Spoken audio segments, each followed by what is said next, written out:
One of the most current political issues that we are confronted with in this year's presidential elections is the imbalance of wealth and poverty in America.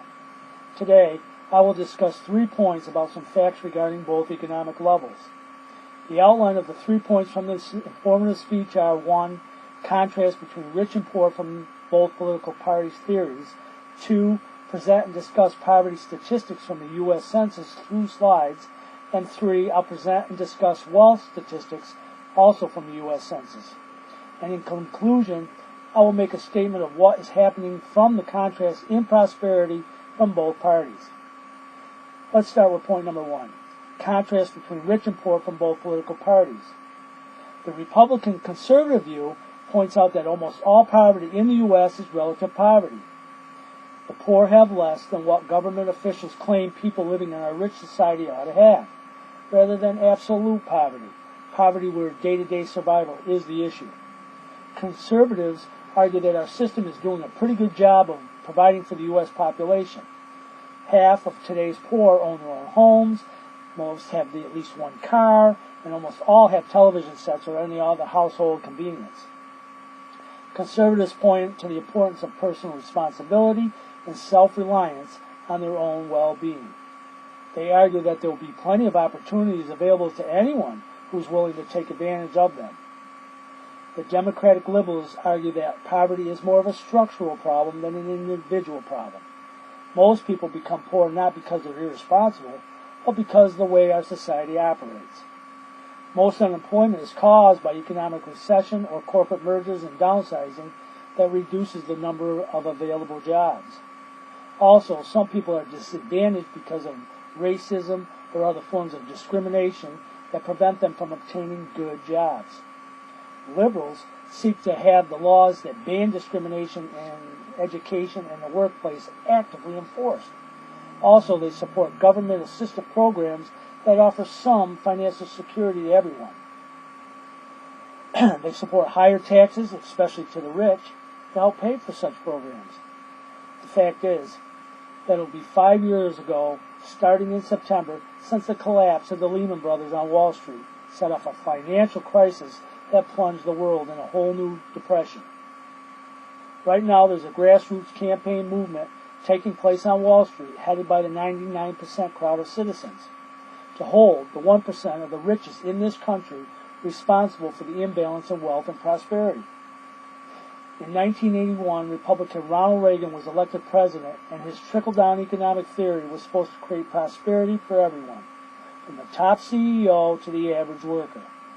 His policies show in these recent charts that he was wrong. The top 1% is richer than ever, and there's more of them, nearly 11 million than before the recession struck. Conservative policies transformed the United States from the largest creditor nation in the world to the largest debtor nation with over $15 trillion in debt in just a few years. It has only gotten worse since then. The conservative answer still is, just take the money and give it to the rich, and they'll invest it to create jobs. Point number 2. Present poverty statistics from the U.S. Census Bureau show another 2.6 million people slipped into poverty in the United States in 2010. The U.S. Census Bureau reported that the number of Americans living below the poverty line is 46.2 million people, which is the highest number in 52 years since the Bureau has been publishing figures on it. On September 23, 2011, a report from the Bureau showed the shocking growth of social inequality in the United States. The historically unprecedented concentration of wealth in the hands of a few people is a result of mass poverty on a scale that's not been seen since the Great Depression. The official poverty rate is 15.1%, or 1 out of every 6 people. The child poverty rate is an alarming 22%. Soaring poverty is driven an unprecedented job crisis, the scale of which is masked by an official unemployment rate of 9.1%. Point number 3. Present wealth statistics report from the U.S. Census Bureau show that in September of last year, Forbes magazine released its annual list of the 400 richest Americans whose combined net worth has soared to $1.53 trillion, which is up 12% since the year before. To even make the list, it is necessary to have a fortune of at least $1 billion, which is more than 10,000 times the average net worth of an American household. The vast wealth on one side is accompanied by the mass poverty on the other. Just to give you a perspective of what $1 billion is, the average income in the U.S. is around $29,000, meaning half of us make less, half of us make more. If you make $29,000 a year and you don't spend a single penny of it, it will take you 34,482 years just to save $1 billion. Warren Buffett, who is considered the most successful investor of the 20th century, along with President Barack Obama, have proposed the Buffett rule, which would require the wealthiest Americans to pay a tax rate at least as high as the middle class. President Obama has been quoted in saying middle-class families shouldn't pay higher taxes than millionaires and billionaires. That's pretty straightforward. It's hard to argue with that. Warren Buffett's secretary shouldn't pay a higher tax rate than Warren Buffett. There's no justification for it. It is wrong that in the United States of America, a teacher or a nurse or a construction worker who earns $50,000 should pay a higher tax rate than somebody pulling in $50 million.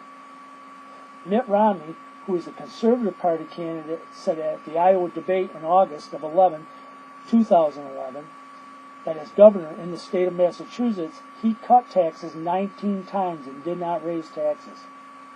The Truth, recorded by factcheck.org on January 31st of 2008, said as governor, Romney increased taxes and fees by as much as $750 million a year while acting as governor. Mitt Romney's tax plan would increase taxes on lower-income families while cutting taxes for middle class and the rich, according to an independent study released by the Tax Policy Center. An average household makes less than $20,000 would see their taxes increased by more than 60%. Households making between $50,000 and $75,000 would get small tax cuts, averaging 2.2% or around $250. The study said that people making more than $1 million would get tax cuts averaging 15%, or about $146,000. So, in conclusion, now that you've heard the Conservative Party is running on a trickle-down economic method, which is giving to the rich in hopes that it will trickle down to the poor, and the liberals have said that they've been doing this ever since Ronald Reagan's presidency put it into policy in 1981, and it did not work. The results have caused a major imbalance in prosperity for America. The liberals say it's time to reverse the roles and start from the bottom to trickle to the rich. The answer to end the cycle of indifference in America is to study the facts and make a conscious decision to go to the voting booth in November and cast your ballot for the candidate who will create a fair and just policy for all to live by and be responsible for. The golden rule of life is to treat others as you want to be treated. This is the only way you can live in a cohesive environment and a joyful spirit. Thank you.